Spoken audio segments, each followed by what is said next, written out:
If you would like to earn CPE credit for listening to the show, visit earmarkcpe.com/FPA. Download the app, take a short quiz, and get your CPE certificate. Finally, if you enjoy listening to FP&A Today, please go to your podcast platform of choice, click the subscribe button, and leave a rating and review of the show. And now, on to the show. From Data Rails, this is FP&A Today. Welcome to FP&A Today. I'm your host, Glenn Hopper. Today's guest hardly needs an introduction to anyone who has ever built a model in Excel. Purna Duggirala, better known around the world as Chandoo, the Chief Excel Officer, is the founder of Chandoo.org, an award-winning Excel and Power BI community with more than 100,000 members and a YouTube channel that tops over 750,000 subscribers. His mission, in his own words, is simple: to make you awesome in Excel and Power BI. A 16-time Microsoft MVP 2009 through 2024 and former consultant, Chandoo pairs an MBA from IIM Indore with a computer science background to create data-driven solutions for companies and governments alike. From a remuneration analytics for New Zealand's Public Service Commission to globe-spanning Excel masterclasses, he spent the last 2 decades turning rows and columns into real-world insight and helping the rest of us do the same. Chandoo, great to have you on. Thank you so much, Glenn. It's been an honor, and good to talk to you. How are you? I'm good. I don't care how many times I say it. I will never be able to, on my first effort, say remuneration. It's like a tongue twister to me. Remuneration. I saw that word in the bio and I thought, oh, here we go. You've achieved the one name moniker, whereas like if I just were Glenn sounds like maybe your brother-in-law or a cousin that's occasionally borrowing money. It's like, I don't know, Glenn by itself just doesn't work. But Chandoo, I love it. And we'll talk a little bit about your Chandoo.org back in 2004 and all that. I feel like most FP&A Today listeners know who you are, but for those who don't, kind of walk us through your journey from, you started out in computer science, you became the Chief Excel Officer, and now you're this global data visualization influencer. I love this story. Yeah, thank you. So it all kind of began with my fascination for computers. That's one of the things that kind of prompted me to go for my undergrad in computers. And I always wanted to understand how technology works, how computers work, and all of that. And one of the big things that was really kicking up and making a lot of waves just as I graduated from computer science is the web technologies, especially creating websites and all of that. And this was about the year 2000s. So soon after I got my first job, I kind of set up a website on one of the free platforms. So there used to be a platform called Blogspot, which later got acquired by Google. And it is a blogging place where you can kind of set up your own website and, write about what you're doing. So for me, it was two-pronged thing. One, obviously to write about things, but also to understand how websites work and set up my own website. And about 1 year after that, I did my management degree, MBA. And during that time, I decided to get my own domain because, again, I was curious. I wanted to know what is the process of getting a domain, how to register it, how to host it, and all of that. So I had my domain and I was basically still writing about all of the personal stuff. So this is the reason why the site is called Chandoo.org. Simply because the aspirations at that time were very simple. I wanted that to be my site and hence my name. And my actual name is Purna Duggirala, and which is a very long name. And I knew for a fact that nobody would be able to spell it out. So I had to go for my nickname. Everybody called me Chandoo since my childhood. So I went with that and I had the 2 O's in there. It was kind of like a play with how Google had 2 O's in there and all of that. Yahoo had those 2 O's. So I figured it will be like that. And anyhow, the site was set up and I was still talking about my personal life, like what I was doing in my management degree classes, how I'm partying, what sort of wild things I'm up to and all of that. But when I graduated from MBA, I started working as a business analyst. And this is when really the pivot to Excel happened. So I was using quite a lot of Excel, PowerPoint every day as part of that work. And at one point, the blog kind of became monotonous. I would write today I woke up, went to office, came back. woke up, went to office, came back. Because when you're studying, there is a lot happening, but when you start working, you fall into a routine. So this is when I figured, maybe I should write about things that I'm doing at my work. And one of the things that obviously is Excel. So I wrote about some of the Excel stuff, and there was really no looking back.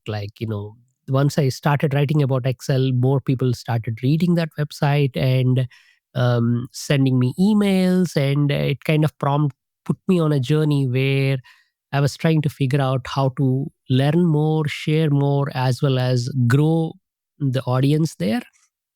And yeah, fast forward 20 years almost, and here we are today. So that's kind of like the brief origin point. What I do these days is, while the website is still quite active, I also have a YouTube channel. That is how I create most of my content. I make videos on Excel, Power BI, SQL, Python, a little bit of everything. And I share what I'm learning, how I use these tools, either for work or for personal stuff, with the audience all over the world. And yeah, like my mission says, I want people to be awesome. And I feel like Excel being the number one productivity tool that most people use day to day, if you're good in it, you unlock new possibilities. People will give you more respect, more responsibility. Your work shines because Excel is pretty much showcasing what you're doing. So I think using Excel and learning Excel is a valuable skill anybody can have. And my mission is to help people do that. And thinking about how the medium in which you're delivering this information, how it's changed, because back in 2004, I imagine it was you're writing and describing something and you're dropping in screenshots and maybe you put the Excel file that somebody could download a sample of it. But since then, you have YouTube where you can actually screen share and you can show exactly what you're doing, and all the technology around the way that you can deliver this. And then also, when you first rolled the site out, this was kind of the heyday of blogs where it seemed like, and I don't certainly your YouTube channel probably has a pretty active commentary on it, but it seemed like on those blogs it was a lot more one-on-one interaction, sort of in the comment section of the blogs. But how is the community and your interaction with your followers as the medium has changed? How has it changed over the last 20 years? So this is a very interesting question. The things that I noticed are, for example, when the blog was at its peak, we would get a ton of comments, but I could see some names appearing almost daily basis. People would comment every day because I was writing every day. And the community was also building up. A lot of people would latch onto these conversations. They help each other out. Sometimes I would let's say I would write an article about some product. I'll say this is one of the ways to use it, and someone will ask a question while I'm sleeping. Someone else might respond, and that kind of community building was happening, which also prompted me to create a forum because people wanted like an overflow space where they can have their own discussions and all of that. With YouTube, it is slightly different. Still, the community feel is there to a good extent, but also the audience is much more transient in nature. This is because the way it works is, I'm sure we all have, subscribed to YouTube channels and watched a ton of videos already in life. So let's say you discover some sort of a video in YouTube because you're browsing and YouTube recommended that you should watch this. So you watch that video, and YouTube thinks, oh, you like this kind of content, this creator, so it will show you another video by that creator, and one thing leads to another, and after 2 or 3 videos you might subscribe to their channel. This is the natural flow of events on YouTube. So you subscribe, and that is a signal to YouTube saying that you are interested in this person. So from that point onwards, it will show that person's videos for the next few weeks. It won't show them continuously, it will show them for the next few days to test whether your interests are really genuine and you're still in that phase or not. And after 2 or 3 weeks, or maybe a month or 2 months, people fall out of that simply because their needs have changed or they're no longer fascinated by that style of storytelling or whatever it is. So we all have these channels that we subscribe to, hundreds of channels, but we only watch a handful of them at any point, and we kind of fall in and out of love with these creators. If the creators have a very strong sense of personality or some sort of thing that keeps us drawing us back into them, then we might watch them on a more long term basis. But otherwise, it's a short term nature. So this is what happens with YouTube. A lot of the people that kind of get into my orbit are there with me maybe 3 to 6 months during the process of their Excel learning or Power BI learning or something. They get the sufficient skills and they move out. They either move out to something else in their life. Maybe they're getting married, so now they're watching wedding channels, or they have a kid, so they're watching parenting channel, whatever it is, right? So yeah, that is kind of like the difference between the community. So you understand that there is no, or I mean, there are some people who watch my videos since the very first video I put. I am not saying there are not. It's just that with such a large subscriber base, you can be sure that at any point, only a fraction of them are engaging with you. Yeah, that makes sense. So you've been doing this a while, 20 years. This decade, Excel turns 40, I think. And we're going to talk a little bit more about the others too. But you mentioned Python, Power BI, SQL, all these other tools that we use. But what do you think it is about Excel that still, whether you're a data scientist, FP&A, you've got all these other tools, even if you're in Python, something keeps Excel at the heart of all this? That it's still, no matter how complex the problem is, I always feel like Excel's like my grounding point. What do you think it is about the application that makes it the heart of everything? Very relevant question. And also, this is something that most people miss out when they look at Excel.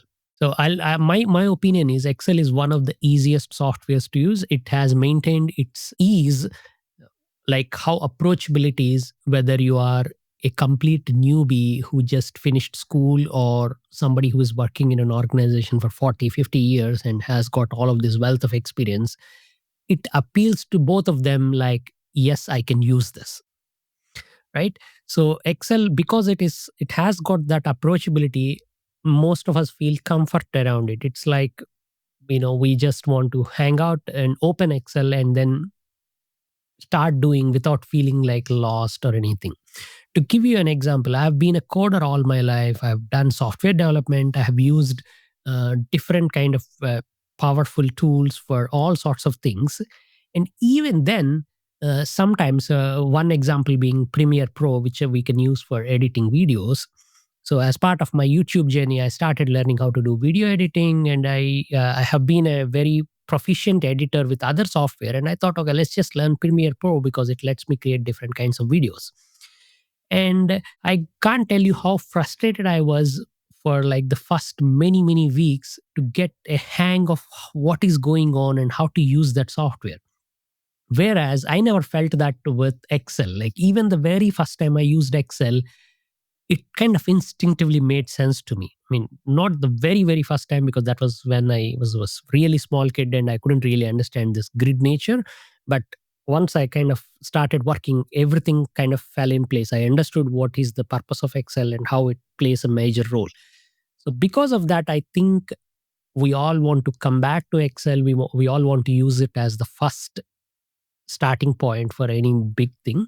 There is a popular saying, I'm sure many of your audience are familiar with it, which is the number 2 application for anything in the world is Excel. So you might have a number 1 thing for something like Salesforce for Salesforce tracking, but the second one is always Excel. It's such an amazing software. And I think with the advent of newer things, it is only growing. Sometimes it can get into that confusing territory, but it is still amazing how they have been able to obfuscate a lot of complexity and give that welcome, come here and play with your numbers and data feel every time you open Excel. And over the years, I mean, I can't imagine it. You've trained like thousands of finance teams in pros, and I've obviously 20 years with 750,000 subscribers. How many people are seeing this? But I'm thinking more about training at the corporate level. When you step into an FP&A department, even today, are there kind of some standard skill gaps that jump out first? Like, because I think about in a finance program, you're using Excel and you kind of figure it out as you go. But unless you're talking to other students or unless you're following someone like you, you're just you're kind of figuring that out on your own. But I'm wondering, when you go into an FP&A department where people are already using Excel, and usually they're probably pretty good, but are there some skill gaps that jump out, and how do you close them when you come in? That's a good question. The things like I'm going to reflect on my last training that I did for an FP&A team here in Wellington is one, obviously, this is like the cream of Excel users in the organization. If you go to any organization in the world, the finance team are the ones that are using most Excel, right? So they already have a ton of knowledge, not just individually, but as a team, they possess a lot of patterns and techniques and templates and all sorts of things that they can fall back on, which is amazing. But the downside of that is it also puts you in a comfort position that you feel like you don't need to learn it anymore. Let's say your finance team implements a brand new I don't know, payroll system or bookkeeping system or something else.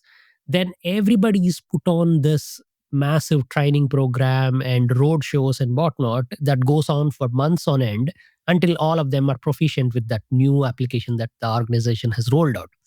Whereas Excel, on the other hand, right now the way it works is it is continuously changing every month and every quarter. They're adding new features, and sometimes they're kind of keep churning the pot and adding newer things. But almost no organization says we are going to empower our people with Excel, because it is so approachable and everybody feel like, oh, Excel, I know it. They kind of stop thinking about it and actively learning. I think that is the first biggest roadblock. But once they overcome the roadblock and they realize that, oh, we need to learn Excel, and they walk into that training room, I think that is the biggest win already, that they have opened their doors and they're saying now, okay, let the knowledge come in, let us understand what else is there or how others are using. Then you start to see the possibilities. In terms of the skills gaps itself, the things that I'm noticing these days mainly are one, because they have got their own ways of doing, they've not really looked at what other ways, what better ways of doing things are. This could be, let's say, they're cleaning a lot of finance data. They might use either VBA or some manual techniques or some other formula based techniques, and they've never investigated what else has happened in this space. So Power Query comes to my mind. Every time I present Power Query, there's basically audible gasps in the room. People are like, what? We can do this right now in Excel? And that is one of the most surprising things. So Power Query is definitely like the low hanging fruit. People are not aware of it. And the more people learn about it, the better their day gets. The second thing is there is also a lot of kind of like marketing hype around all these BI solutions and everything, especially in the Power BI, but also other spaces. So people falsely think that you do need Power BI to do certain things. For example, you do need Power BI to do all these additional powerful pivot tables and calculations and all of that. So when I show them that we can actually use Excel to make a Power Pivot, use Power Query to automate the data collection and then send it to the data model, and Power Pivot can do that and kind of automate most of that budget reporting or month-end reporting or any of those tasks, and still use Excel for creating visualizations and reports.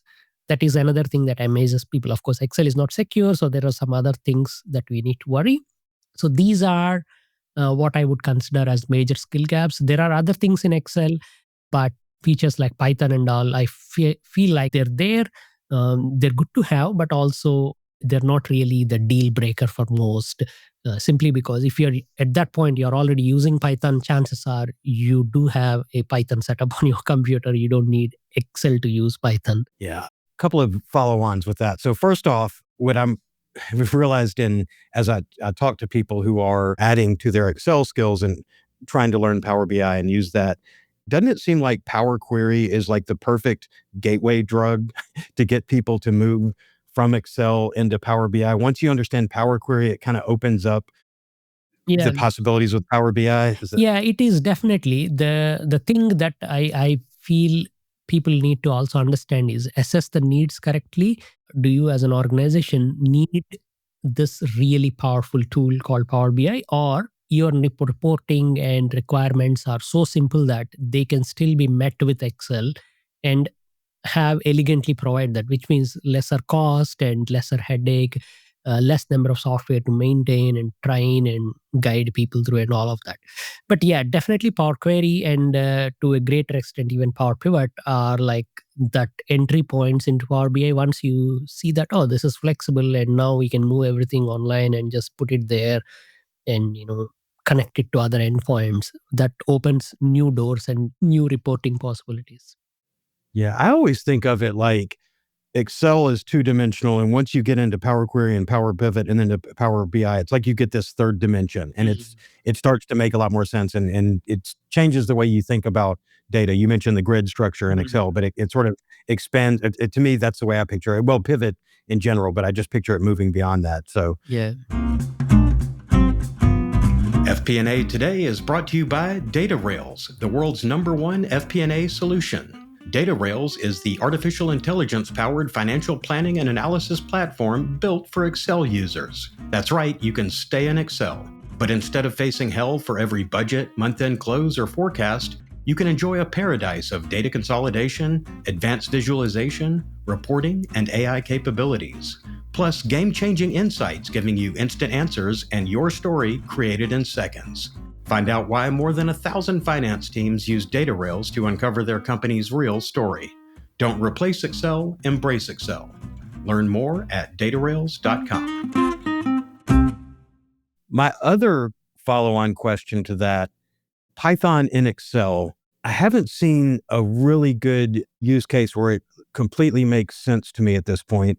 Like you said, if you're writing Python already, you're going to be in your IDE or in your notebooks or wherever you're writing Python and putting it in there. And I wonder, and you would know this better than me, or you have a better idea or opinion of it. Do you think that Microsoft putting Python directly in Excel, is this an interim step for when they really get Copilot nailed down and it is truly integrated into Excel, meaning you're not going to have to write to Python. You're just going to write natural language, whatever your query is, whatever you're trying to build. And maybe by already having the Python in there, it's going to, and I know Python and Excel is not like using VBA. It's different use cases for it. But I wonder, I don't know, are there a lot of applications and reasons obviously as a power user and someone who's training on this, are you seeing a lot of really helpful applications, or does it feel like this kind of interim step? I don't think it was a deliberate strategy from Python then jump to Copilot, because these happened at different points in time. When Python was kind of planned and announced, there is almost no inkling of this AI revolution coming up on the horizon. So people didn't know. Maybe Microsoft had better visibility, but I would still debate that is not like a chess move that they made thinking this is the next thing that is happening and that is how big it is going to get, because that's not how it is. What I find with Python and Excel is kind of like neither here nor there solution.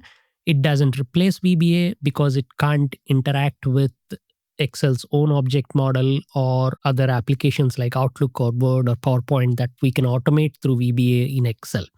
So it doesn't offer that flexibility.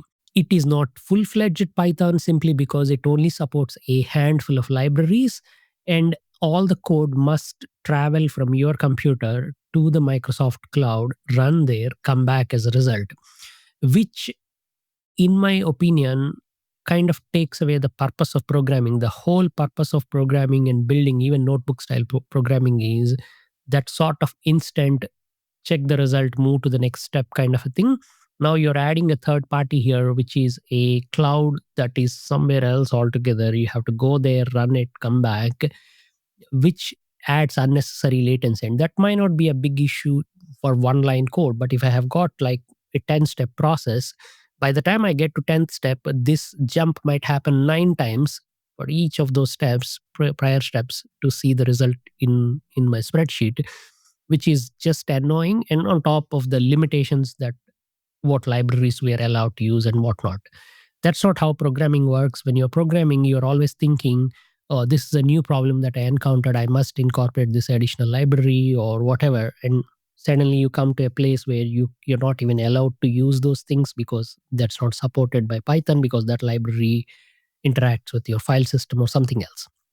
So this all creates a solution that I found, frankly, just to be kind of like an amusing thing to have in Excel, but not really useful from a practical point. I use Python, but I'm almost, if I'm using it 100 times, 99.5 times I'm thinking I'll go to VS Code, where my notebook is there, or I might go to an online notebook and just do it there. I'm not even thinking, oh, let me open up Excel and do it there.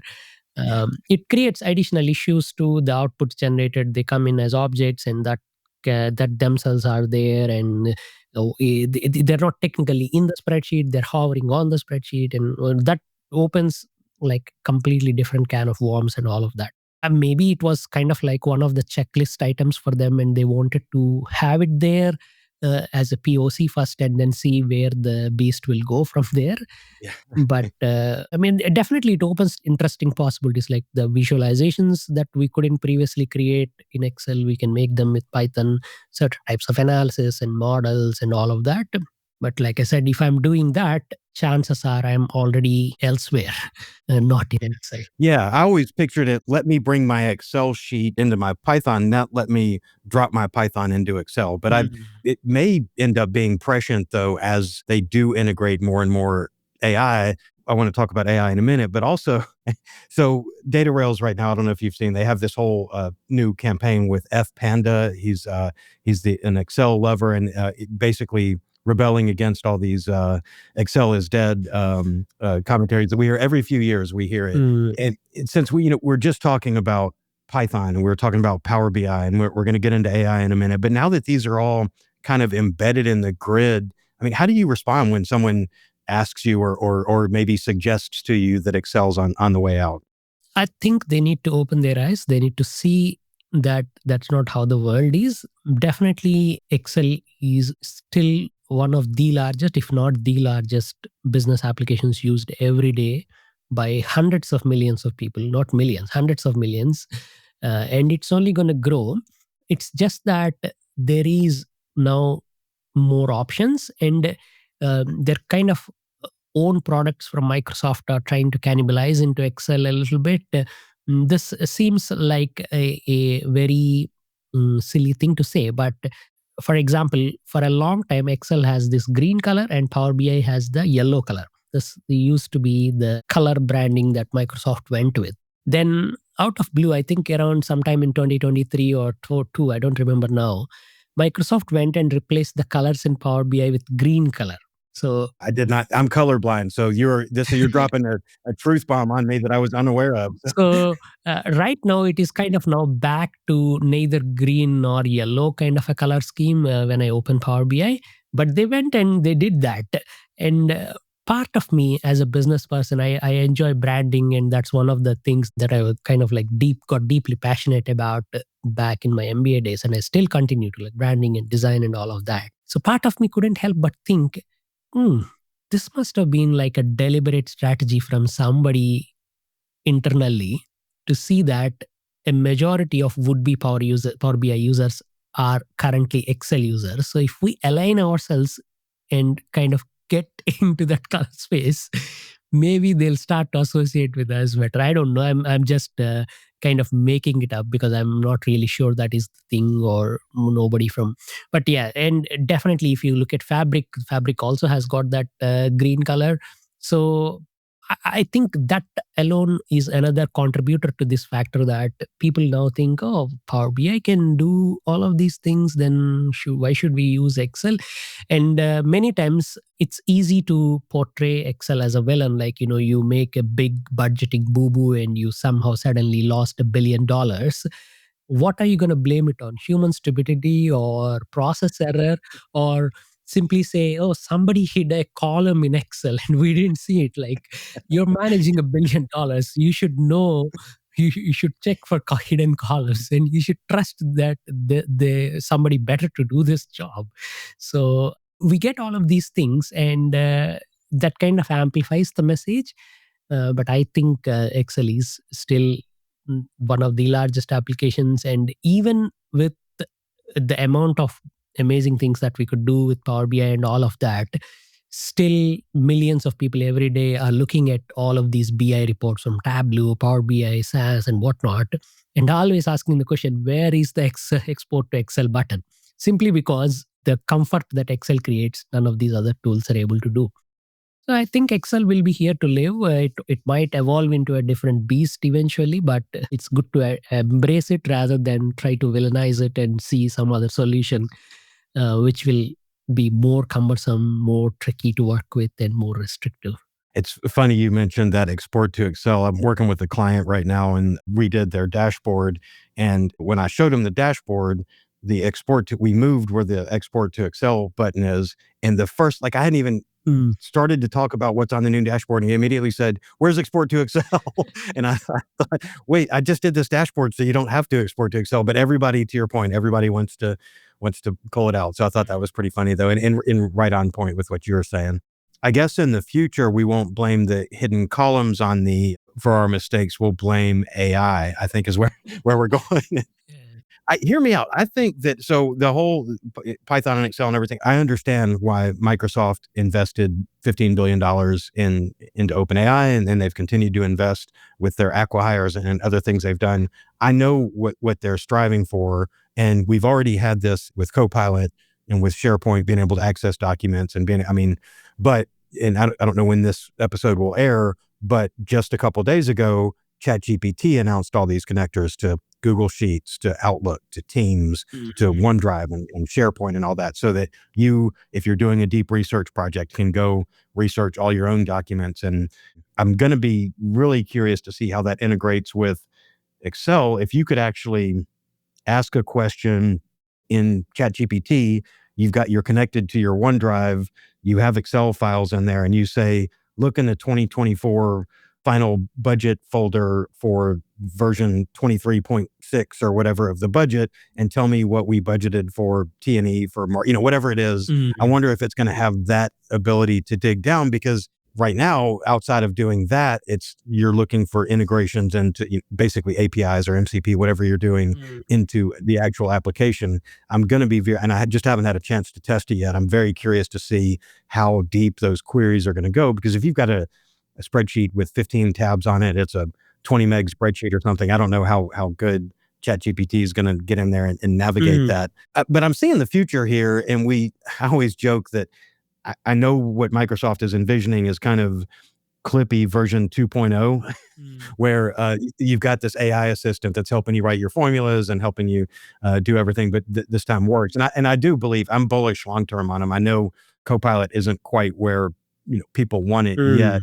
So I guess I'm going to break this into two questions. I was going on rambling and I was going to ask, but first off, your thoughts right now of Copilot, not as far as the chat part or interacting with files, but your thoughts right now with what you can do with Copilot directly in Excel.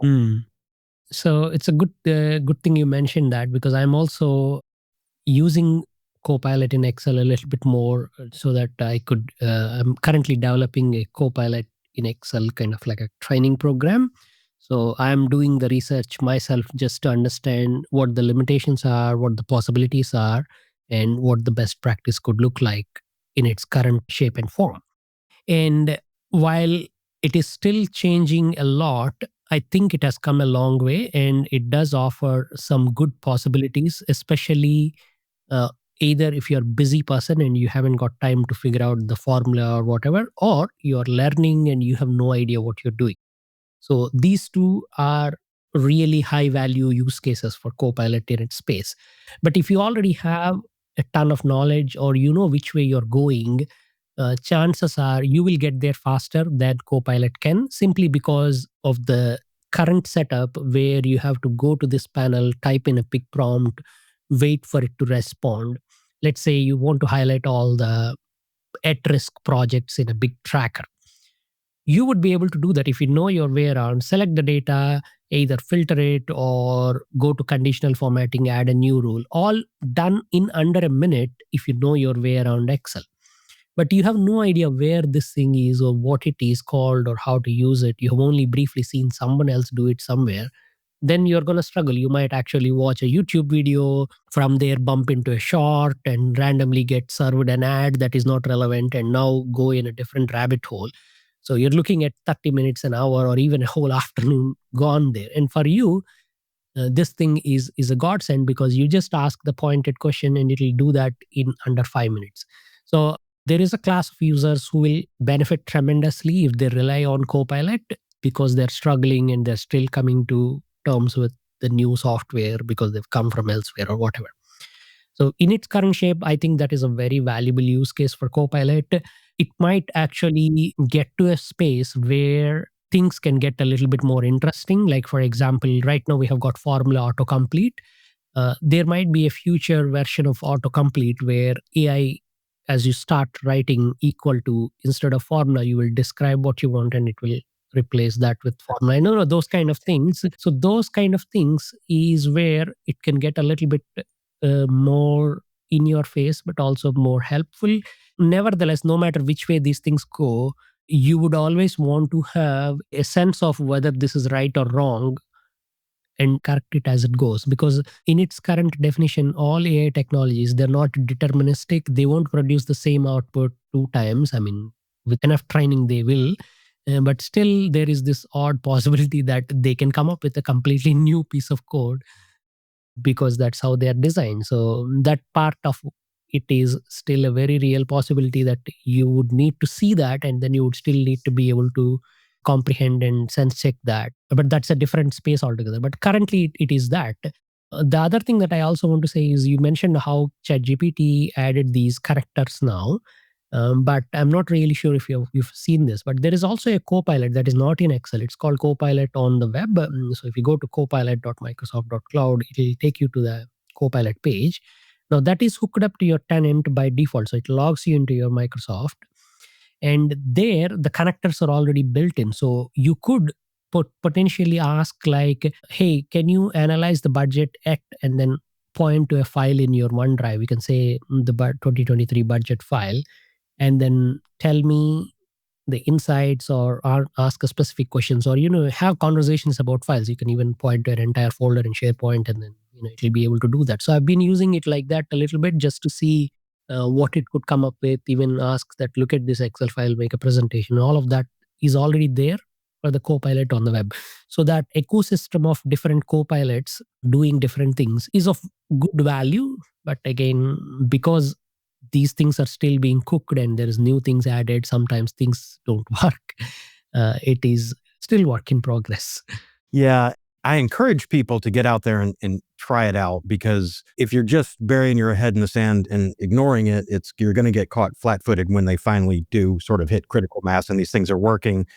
It's fun to play around with this, and when you find a breakthrough or some kind of efficiency gain, or if something writes your nested ifs better than than you could, or whatever, or more quickly than you could, it's great to find something like that. But for people working in FP&A right now, is there anything they should be doing with generative AI to sort of stay ahead and understand the functionality right now?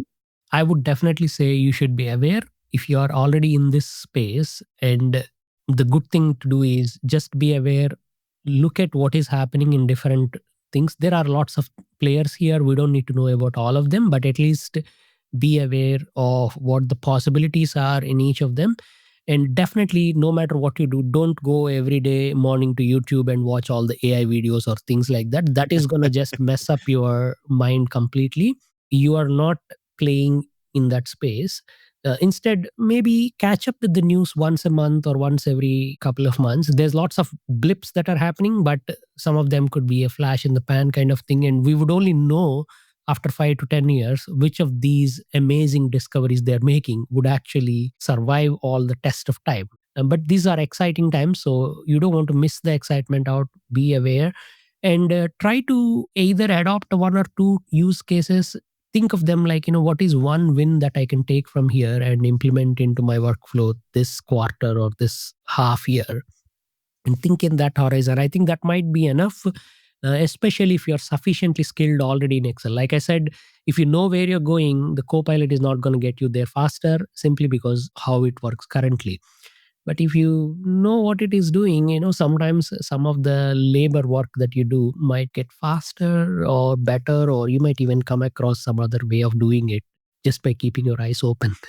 Yeah, good advice. This happens to me every time I get down this technology rabbit hole and we're getting down deep in it. But earlier, I asked you a question about training the finance teams, and then I kind of jumped over, but I do want to talk about your Excel school. And you've got this distinctive teaching philosophy. And I'm wondering if you could break that down to us. What core mindsets or techniques do you emphasize when you're explaining this and going through it? Talk a little bit about your teaching pedagogy. Thank you. So the way I developed this course is initially, like when the site was getting popular, a lot of people started asking me by email or by comment saying, "Hey, you explain well. Do you have a course that we could buy and learn Excel like the way you are doing?"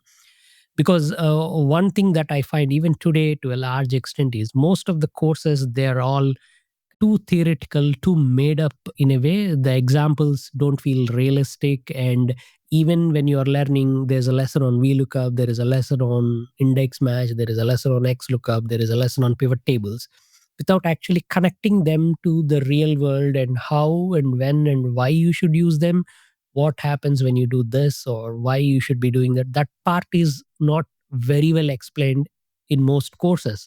I'm sure there are some trainers and people who do that. So this is where I've always kind of decided that I'm going to teach what I do when I'm looking at Excel and when I'm working with data. So if I'm teaching a dashboard course, then it will be like how I build it, because I know how to do this. I'm going to teach it, not because a book chapter says this is the 7 steps that you should talk about when you're doing this. So that's what I have implemented into Excel School. And yeah, I've really enjoyed doing this program all these years, and I continue to do that. People still tell me this is one of the best Excel courses they've attended, and they get a lot more out of it, even from lesson one. Like, even when the lesson says module zero, watch this. If you never used Excel before, they watch it and they'll, wait a sec, you could do that. This is there. I have been using it for 16 years and I never knew this is there.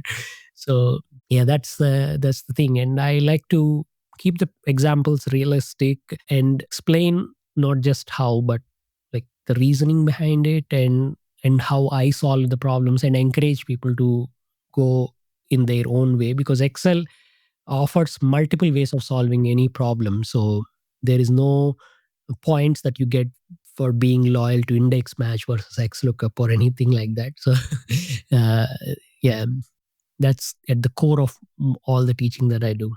As long as Excel's been around, it's great when we get new functionality and new things to talk about, such as the Python integration. And I know you have a lot of other parts that you can cover in the courses, but I'm wondering, as you move through this, trying to keep the content fresh and everything, for you right now, I mean, we're just about halfway through 2025. Mhm. What does your own kind of roadmap look like for 2025 and beyond? Are there projects or research areas that you're kind of focused on now that expand on Excel, or where does your focus go from here?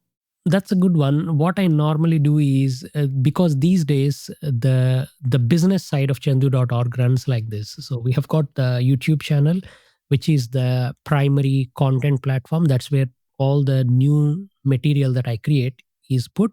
And that is where people discover Chandu for the first time in their life. They fall in love.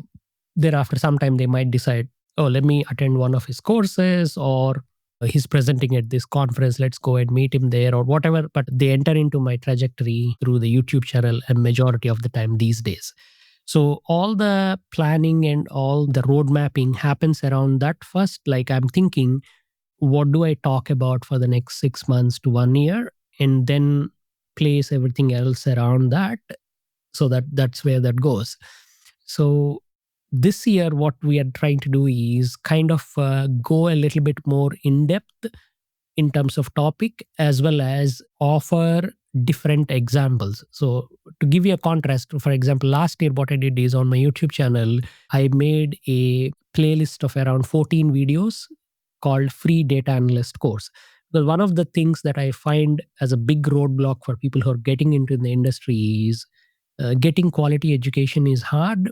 So they either find that they have to pay a lot of money to learn these skills, or when they pay $10 or $20 to access a course, it doesn't deliver the value. It is just made with false promises, or the content is insufficient, that they only learn how to filter and sort the data, thinking this is what learning Excel is. Only when they get into work, they realize that is not even A of the entire Excel alphabet. So this free data analyst course covered all the major components of data analysis, starting with SQL, then Excel, Power BI, Python, data modeling, Power Query, all the major ingredients explained to sufficient depth that you feel confident at the end of that. So that was the focus last year. So now that we have finished that, this year what my focus is more on going a little bit more in depth, creating more examples into different industries and different scenarios, and explain those things. And then once that is done, then I'll again go back and I'll start thinking. Obviously, a little bit of AI peppering is happening in that space, because AI is also big and it's in everybody's face now. So a little bit of that. But yeah, for now, there is enough to talk about in Excel and Power BI and other things that I'm not really going back and thinking, oh, should I do something different or anything like that. There is plenty to discuss and mention here. Yeah. I always talk about good accounting being the foundation. Without good accounting, you can't have good finance, but also without these Excel skills, if your FP&A team doesn't have these basic Excel skills, they're really limited as to how well they can model, how well they can even do variance analysis, and going through in the visualizations and beyond just the building the models, doing the formulas, slicing and dicing the data. There's the whole storytelling part of what we do, and there's the whole deeper understanding of the data, asking why. If you had every skill in Excel, but you didn't have this sort of foundational domain expertise around finance or accounting or whatever department you're in, it's like having a Ferrari and not knowing how to drive. But they're also, it's just a component of our whole job. So as you train people around the Excel models, do you pick up or have thoughts? What advice would you give to CFOs and their teams that want to move from we can do anything in Excel to being more of a true analytics partner? And certainly if you're working in Power BI, you're seeing the power of this beyond even Excel. But I know sometimes, and it just depends on the culture, but you can get so focused on, look at this cool stuff we can do Excel. And I had a professor years ago who always called it mistaking the map for the terrain, where you just get so focused on the model of reality that you forget about actual reality. Do you have any advice or guidance on sort of expanding and growing beyond what you're doing in Excel and being able to be that true analytics partner anyway? Yeah, that's a good one. So I have a newsletter that I send on my website. It's been there since pretty much the day one of my website is set up for Excel stuff. And people sign up for this newsletter and I send them. So the very first email is, welcome to Chandoo.org. Thanks for signing up. Good to have you at that. The second email is 4 ways to be awesome in Excel and your work. And the very first bullet point in that thing is, do not focus on learning Excel alone. This is the bullet point. And I get a ton of email replying back just about that bullet point alone, because people join the newsletter thinking they're going to learn Excel. And I'm telling them, don't bother learning Excel alone. Because this is the false thing that we are entering into. We think, if I know Excel, I have cracked the puzzle. I have now suddenly figured out things. And this is the same thing that I made a mistake. I thought early on in my job as a business analyst, I would get into work and I'd see all these senior business analysts and people who have joined before me all have Excel open, and they were using, this is back in 2006 and 7, using all sorts of formulas like offset and indirect and whatnot. And I didn't know any of these things. I was like, I look at their spreadsheet, I would be intimidated. I would be basically sweating, thinking, what is going on here? Would I ever be able to make these things? So I would spend every day after work, like around 5 o'clock we finish, but you can hang around in the office. No one is going to kick you out. So I would stay until 7, 8 some days, just randomly going into the menus of Excel. This is before 2007 Excel, so everything had menus. And click on insert function and just type random functions and see what they're doing many times, because there's no like strong YouTube or even blogging kind of not fully there. So a lot of things happened through self discovery. And I was thinking all those days that if I learned these, I would be able to better do my job better. And only when I got all of them and when I started using them, then I realized, oh, wait a sec, this is not what it is. This is just like part one of a bigger puzzle. I mean, I know how to now use a hammer, but I still don't know how to build a cupboard. I have to figure out how to do that. That's what people are paying me for, not to wield a hammer or a screwdriver. So, as long as you are aware that this is a tool and you're not really getting paid to use the tool, you're there to use the tool so that you could do something and bring yourself back and focus on that, that will be enough. So some of the things that I think everybody should invest in storytelling. We are now living in a world where we have to communicate with others, we have to tell what is happening, we have to convince others, and then we have to get them to act on things, or we have to provoke action. If you are a finance person, you're probably provoking some sort of action on budgets or whatever. If you're a marketer, then you're doing something. So that storytelling skills are important. Excel is a medium to communicate the story, but you need to invest in that. You have to also develop some sort of a sense of how to build user interface with anything. It could be like a document, presentation, spreadsheet, Power BI report, whatever it is.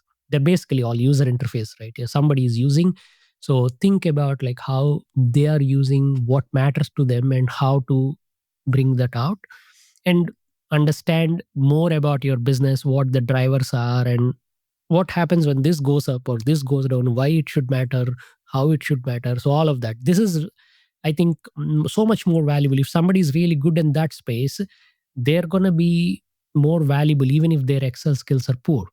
And you can always learn Excel, but these things require a little bit more outward focus, thinking about others in the organization, their needs, and why and how and what matters to them, what motivates them, and then bringing that insight into Excel or PowerPoint or Power BI or whatever it is that you're using. So yeah, I think that should be the focus. Anyone can learn Excel. Yeah, I look at it like you mentioned the hammer and a screwdriver, and it's that whole, if you just have a hammer, everything's a nail. But if you have, you use the example of, if all I can do is sort and filter in Excel. And I think, well, if you have a big data set and you're trying to figure something out and all you know how to do is sort and filter, then you're going to just pound your way through, hammer your way through that, trying to figure it out with the data. But once you know how to create a pivot table or go beyond that, it's having this skill set, understanding what you can do in Excel. It suddenly you go from having just the hammer or the hammer and the screwdriver to having the full professional toolkit. And you think a lot differently about data sets when you're looking at it, and you know, oh, I can do this to get value out of the data. And I think that's part of our domain expertise as finance professionals. We know the right questions to ask. We've seen the models. We don't care how they were built. We see trends. We have hunches that we can validate with data, and that domain expertise isn't going away. But it's almost, you have this mindset from learning Excel, and it's different than if you're querying tables or whatever, because it's so visual. So it's not like writing SQL queries. It feels like a tangible thing dealing with the data. So I feel like you really know Excel. It helps you sort of figure out what to do with the data. You really know finance, so you know the right questions to ask. And I get asked all the time, people having these sort of existential crises where if I'm doing a demo and showing them cool stuff they can do with generative AI, their first question is, well, when is this going to take my job? And I think that there's this irreplaceable human value. Even if Clippy does come back and you don't have to be able to do all these crazy offsets and things that we pride ourselves on with data, even if you can do that with natural language, I still think that understanding that we have of working with the data is going to be important going forward. I mean, for you, being so involved in knowing every sort of intricate part of Excel, do you see where the analyst role is going to just continue having this irreplaceable human value in the coming years, even as AI gets better? I'm optimistic that it should, but at the same time, I think there is also other players here that might have a different motivation. Like, let's say your only goal as an organization or as a service provider is to cut down the cost, no matter what. Then you are trying to think, maybe we should develop an AI tool that will just replace an entire job function altogether. But I believe like maybe there are a few jobs like that. Definitely there are few jobs, but a majority of jobs involve a large proportion of human component and variability in their work. They're not like point A is input and point B is output. That's not how jobs are working. There is going to be that human element, that politics, the nuance. It would be very hard to grasp. It would be almost impossible to set up a prompt that would take all of that and encompass that. So that is there. But at the same time, the way we are working currently would definitely change. For example, even if I'm forget about Excel, like part of my job is making videos, right? So I view myself as I'm using Excel, I'm using Power BI, but I'm also a creator or a video editor who's building the videos. That is also my job. It's just I don't talk about that job because that's something that gets me here. But that job, the way I was making videos, the way I was designing things 3 years ago is different from how I am doing today, because right now I have got an AI. So I'm using AI as a sounding board to test ideas, refine them, come up with hooks, come up with initial scripts, prompts, and layout of that, all of that. Even for the Copilot in Excel course, funnily enough, I asked Copilot to design me that course. So, Yep. uh, obviously, it's the first step of many steps that happen. But I think we should all be aware that that is how the future of work could look like. 20 years ago, there is no Google. I mean, Google was getting started. So the way we look for information was a different way. Like we would share all these links with each other and then say, if you want this, go to this web page, and somebody will go there to get that. But now nobody remembers a URL. We just search for it and go. And in future, it may be a different world. So change is going to happen. I think we should be aware that the way we do our work will be different, and prepare for that. And also be mindful that there is a vast component of our work which is human component, and that would be the hard one to replace. The technology bit might be easy to replace, but that would only make us faster and better if we are good with these other things. On the other hand, if your job is just show up at 9 o'clock, open a PDF, copy value into a spreadsheet, do it until 5 o'clock, and then you leave work, then now you have a problem. You should try to move away from that. I know it sounds harsh, but there are people who are doing that as well. Like I was talking to some friends yesterday, and they were saying, "Yeah, but I know people who are doing this day in day out," and I think that would be the problem area. I don't really know what to say. I mean, as a human, I'm worried for that possibility. But as a technology enthusiast, I'm optimistic that that could happen. Yeah. I feel like we could go all day, but we're bumping right against time. And we've got two questions. If you've heard the show before, we ask every guest. So the first one, and I really want to get to the one after this. So we're going to get through this one first. But the first one is, what's something that not many people know about you? And you've been online for so long, there may not really be anything here, but is there something that we couldn't find out about you just by Googling you or looking on Chandoo.org?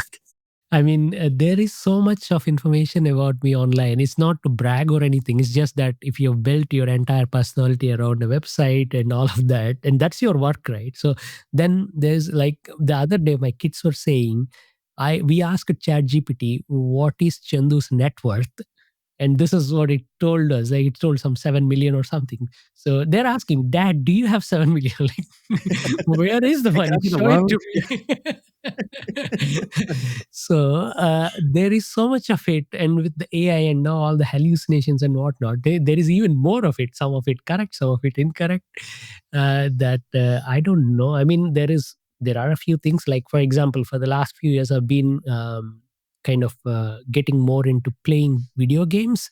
As a kid, I never played video games, and I was always, like I told you, I was fascinated by technology. So video games were like one of the key things with technology, right? So I used to always watch with like really desperation, and sometimes I want to play these video games as a kid, but we grew up poor, so we could never really afford any of these things. So when I became an adult and after moving to New Zealand, I decided, oh, maybe I can play video games now. So I started playing video games. I do talk about these sometimes in my YouTube channel, so it's not completely unknown. But yeah, I play a little bit of Zelda, Elden Ring, and a few other things, and they're fun. Keep me distracted from other things, and I really enjoy That, that. that's great. That's great. I know our audience is waiting with bated breath here. This is the question we ask everyone, and I've just been looking forward the whole show to asking you this one. What is your favorite Excel function and why? There's no like one favorite per se. I mean, it's very hard because I strongly believe Excel is just a tool. What we do with it really matters. So, in terms of functions like the ones that you can write in a cell, I would say filter is right now my one of the most fun functions I use. I use that pretty much everywhere, wherever I'm working with data, and I've had some amazing case studies of how filter helped me work with the data. So filter definitely takes the cake. In terms of general features of Excel, I think conditional formatting is really an awesome feature. It is very easy to use, and there's plenty of different ways to use it to make trackers, Gantt charts, and reports and whatnot. Both of these are like my most fun things to work with. So I'm a huge fan of conditional formatting. I mentioned earlier I'm colorblind. I sort of run out of options before the colors start looking the same. But I do love it initially to, to separate some things and highlight big variances over 10% or whatever. It's kind of an underrated sort of simple thing, but it Yeah, adds huge value to. yeah, yeah, totally. So we know Chandoo.org, but if our listeners want to connect with you and learn more about what you do and your courses and everything, and we'll put your YouTube and everything in the show notes, but is that, are you active on LinkedIn or any of the social media channels at all? Or Maybe LinkedIn a little bit. I don't post that much, but whenever something fun or really interesting happens, I do share that there. I do have an Instagram page, so people, if you want to get a little bit of behind the scenes and also get some Excel tips or Power BI stuff in a vertical format, they can check out the Instagram page. It's chandu.xlsx on Instagram. Yeah, but everything else, my website and YouTube are two main places where I'm really active. great. Well, Chandu, really appreciate you coming on the show. This has been a great episode and we had a lot of fun. Thanks, Glenn. Likewise, I enjoyed talking with you, and yeah, look forward to hearing the show.